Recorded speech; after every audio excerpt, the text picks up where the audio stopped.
have such sights to show you. Some scary movie. You like scary movies? Uh-huh.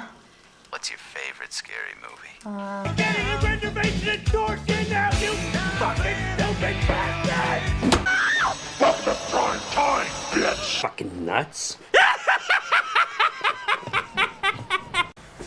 Hey, what's up, ghouls and gals? It's me, Ryan.T here, and today I'm gonna be reviewing Strangers Pray at Night.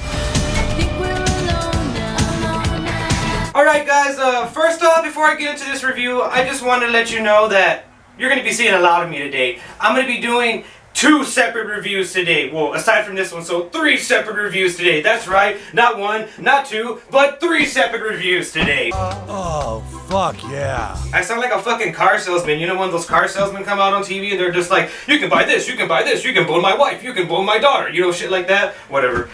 But yeah, got that out of the way. So let's get into the Strangers Pray at Night review. Alright, first off, I just wanted to say about this movie, I really enjoyed the first movie. The initial original sequel to this movie was very well executed. Liv Tyler, and I forget the other dude's name that comes out of the movie. I'll put him right here. He's like a no-name actor, I think. Yeah, that movie was very well done, and personally, I didn't think that I don't want to say that it needed a sequel, I just didn't think that it was going to have a sequel. I didn't think that movie was going to produce a sequel, but so many years later, here we are now with Strangers 2, or Strangers Pray at Night. If you didn't know already, Strangers Pray at Night is about a small middle America family that they go to travel to a secluded mobile home park, and what ends up happening is like literally every family's worst nightmare, or every mother and father's worst nightmare. Some crazy ass mass killers start terrorizing them and like literally push them to the fucking limit. But that's not to say that before we get to that, the film, it drags on a little bit. It kind of does the little family thing for a minute, which I understand. The film needed to do that, so that way it could build some sort of connection with the audience, so that the audience could care when one of these characters inevitably dies, because it is a horror movie and people are gonna die. Well, no fucking shit. So that has to be one of the negative points of the movie, that it does drag a little bit in the beginning of the movie, and a lot of these characters are kind of generic when they're starting out. Like the daughter, played by an actress named Bailey Madison, who I'll put right here. In the beginning of the movie, she like comes off as like your prototype, like I'm going through my punk phase and I don't like my mom and my dad's kind of a dickhead phase. She's like wearing a Ramones shirt and like wearing like black torn jeans, and she's like smokes a cigarette every 2 seconds, and then she like does one of these numbers. Punk music? He's like, oh, you don't understand me, mom. You don't know how hard it is to like be a rebellious teen in the year 2018. You are so edgy. Oh god. So she does that for a while, and that's kind of annoying, but then the character starts to grow on you, because she starts to kind of have this this arc, this evolution, this character evolution. She goes from bratty teenage kid to kid who's trying to help protect and save her family, so that's pretty cool.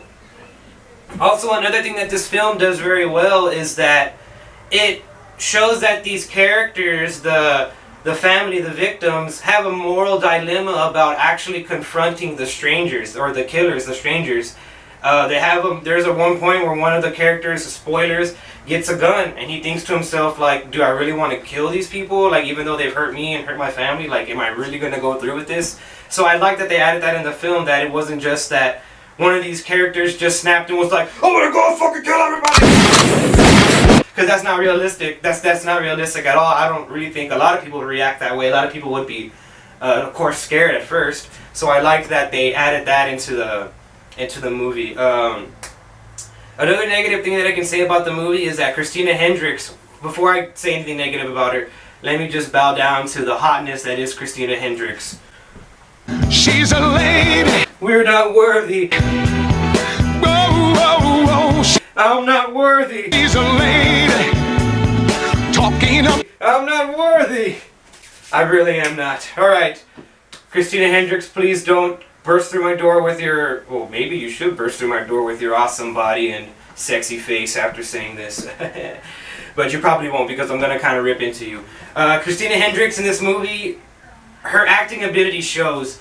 And I think the director of this movie or the writer of this movie was in full grasp of her acting ability. I think they realized that she isn't the greatest actress, so they can only use her for a little bit of the film. So I'm going to kind of spoil that right there. Christina Hendrix isn't in this film a lot. The parents aren't in this film a lot. Actually, I kind of thought that Christina Hendrix and the dad were going to be the sole survivors of the movie, but I should have known otherwise because that would have been weird because movies never do stuff like that. That was weird that they weren't in the movie a lot. That whole family dynamic was okay. All that was okay. The strangers were awesome. Oh, you know what? I haven't even got to the strangers. The three masked killers in this movie, Dollface, Pinup Girl, and the Man in the Mask, are fucking creepy. They don't have to say really anything to be creepy. They're just like, with these actors or whatever, whoever's behind the mask or whatever, they have this pat down. Like, they just have these creepy stances and they pop up where, like, I understand it's a fucking horror movie and there's gonna be jump scares, but these aren't really like jump scares. They're like real life fucking scares, like that you would get scared like that in real life, or the killer would probably do that in real life. So in that aspect of this film, that is cool. The killers are fucking cool in this movie, and the movie, it has this sense of like accomplishment at the end of the movie. Like when you finish the movie, you're like, we all got through that together. Us, the actors, the audience, we all got through that together. And it was good. It was a refreshing movie, and I loved the approach to it, and I loved that they were trying to make it like a popcorn horror film. We haven't had one of those in a long time. It was like in the same vein as like a Jason movie. You know what? That's what it reminded me of. Like a Jason movie. It had that aesthetic of like a slasher Jason movie. And not to mention the bitchin' 80s soundtrack that it had in the background. I mean, dude, how cool is it to have somebody kill somebody while this music is playing in the background? So it's like, I am 80s music while I stab your brains out. I mean, it's fucking cool. It's cool. The whole atmosphere of the film is cool. So in summary, should you go watch Strangers Pray at Night? Fuck to the yes. Should you watch this video? Fuck to the yes. So basically, Strangers Pray at Night is a good film. I really enjoyed it. I think you guys should watch it, and that's it, guys. I'll see you guys later in the day when you can check out my reviews for A Wrinkle in Time and Gringo. So till then, see you guys later.